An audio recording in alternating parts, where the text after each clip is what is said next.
नमस्कार, स्वागत है आपका वी टाइम न्यूज पर और आपके साथ मैं हूं पहली चौहान। बढ़ते हैं खबरों की ओर।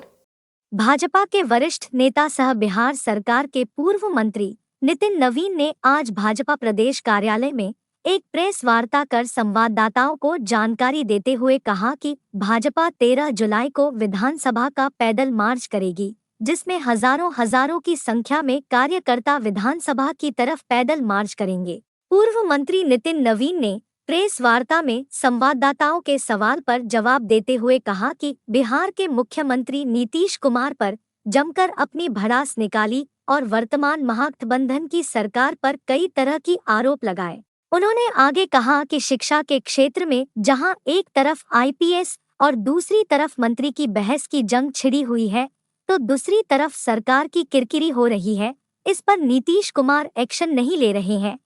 ना वही तेजस्वी यादव। आगे उन्होंने कहा कि शिक्षा के क्षेत्र में ठगने का काम नीतीश कुमार किए हैं। दिन पर दिन शिक्षा के मामले में बिहार सरकार की किरकिरी हो रही है और दिन पर दिन शिक्षा का माहौल बिगड़ते जा रहा है और बिहार में विकास की मात्र नाम की चीज रह गई है। आगे उन्होंने क्या क्या कहा, आइए आपको सुनाते हैं।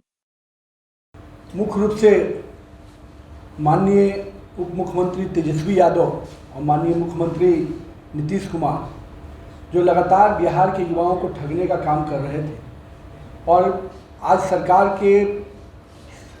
बनने के पूरे 10 महीने होने जा रहे हैं और इस 10 महीने की अवधि में तेजस्वी यादव ने जो अपने घोषणा पत्र में, आरजेडी के घोषणा पत्र में था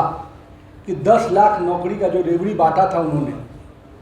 आज बिहार की जनता और बिहार का युवा उनसे इस पर हिसाब चाहता है कि पिछले 10 महीने में 10 लाख में आपने कितनी नौकरियां दी। जो पहले ही कैबिनेट से कहा था कि हम 10 लाख नौकरियों की हस्ताक्षर करेंगे, उसके बाद कम से कम हर महीने 2 कैबिनेट और इसके हिसाब से सोचिए तो 20 से अधिक कैबिनेट हो चुके होंगे, पर 20 कैबिनेट में भी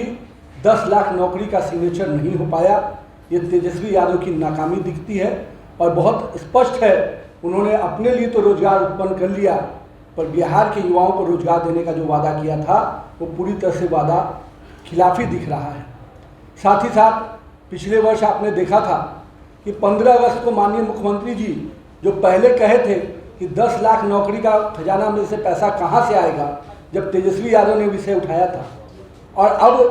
15 अगस्त को माननीय मुख्यमंत्री जी ने कहा कि नहीं, मैं 10 नहीं 20 लाख नौकरी दूंगा। तो माननीय मुख्यमंत्री जी, आपको बिहार के युवाओं को बताना चाहिए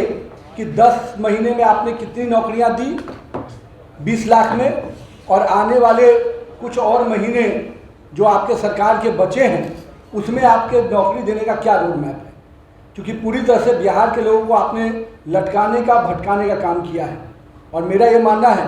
कि जिस प्रकार से अभी शिक्षकों के विषय पर, युवाओं के रोजगार के विषय पर हम लोगों ने आंदोलन का तिथि तय किया है, 13 जुलाई को पूरी तरह से विधानसभा मार्च में हजारों की संख्या में बिहार के लोग आने वाले हैं। मुख्यमंत्री जी, ये स्पष्ट रूप से भाजपा की आपको चुनौती है कि 13 तारीख के पहले आप रोड मैप बताइए, नहीं तो भाजपा के कार्यकर्ता और बिहार की जनता आपको घेरने का काम करेगी। क्योंकि जिस प्रकार से आप लगातार एक गैंग बनाकर इस देश में, इस राज्य की जनता की चिंता को छोड़कर इस राज्य की जो स्थिति है, चाहे वो अराजकता की सरकार चल रही हो, चाहे लॉ एंड ऑर्डर का विषय हो, चाहे डेवलपमेंट का विषय हो, किसी पर उनका ध्यान नहीं है और ध्यान केवल एक ही विषय पर है, कैसे हम देश के प्रधानमंत्री बन जाएं, और दूसरे व्यक्ति का ध्यान में है कैसे हम राज्य के मुख्यमंत्री बन जाएं। तो बिहार की जनता आपको देख रही है और 13 मार्च को जहां एक नियोजित शिक्षकों को राज्यकर्मी के दर्जा का विषय पर और 10 लाख युवाओं के नौकरी के विषय पर ये विधानसभा मार्च होने जा रहा है, उसके पूर्व इस सरकार को हम चुनौती देते हैं कि माननीय मुख्यमंत्री जी, अगर आप उसके पहले रोड मैप नहीं तय करते हैं, उसके पहले आप निर्णय लेते हुए नहीं दिखते हैं, तो सड़क से सदन तक भारतीय जनता पार्टी आपकी सरकार को तो घेरेगी ही, और जनता के इस मुद्दे को पूरी तरह से सरकार के खिलाफ एक जबरदस्त विरोध का एक प्रदर्शन आपको देखने को मिलेगा। साथ ही साथ जिस बीपीएससी के माध्यम से एग्जाम की चर्चा माननीय मुख्यमंत्री जी और उनके शिक्षा मंत्री ने की है, वो स्पष्ट रूप से दिख रहा है कि शिक्षा मंत्री और उनका विभाग तो किस स्वरूप में काम कर रहा है वो आप देख ही रहे हैं कि एक मंत्री को उसके के आप सचिव को हटाया जाता है और आप सचिव प्रधान सचिव उसके आप सचिव को हटाते हैं। 13 तारीख को गांधी मैदान से हजारों की संख्या में हम कह रहे हैं, लेकिन शायद सरकार को अंदाज़ा हो जाएगा कि वो संख्या कितनी बड़ी होगी, क्योंकि आपने बिहार के युवाओं को ठगने का काम किया है। तो बिहार का युवा आने को तैयार खड़ा है और बिहार के शिक्षक जिसको आपने इतने दिनों तक लटका के रखा है वो भी तैयार खड़ा है। तो 13 तारीख को विधानसभा मार्च होगा, गांधी मैदान से हम विधानसभा की ओर बढ़ेंगे। शिक्षक अभ्यर्थियों को भी जिस प्रकार से हमेशा लगातार उनके एग्जाम लेने की दोबारा जो बीपीएससी के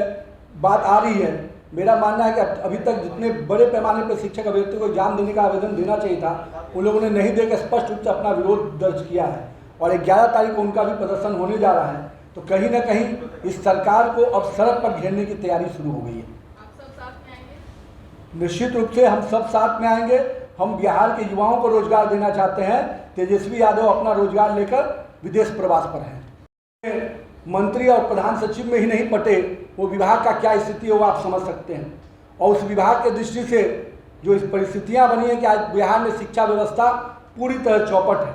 शिक्षकों के विषय को जो गंभीरता से चर्चा होनी चाहिए थी, किसी विषय पर सरकार की चिंता नहीं है, किसी भी स्तर पर उनसे कोई चर्चा नहीं हो रही है।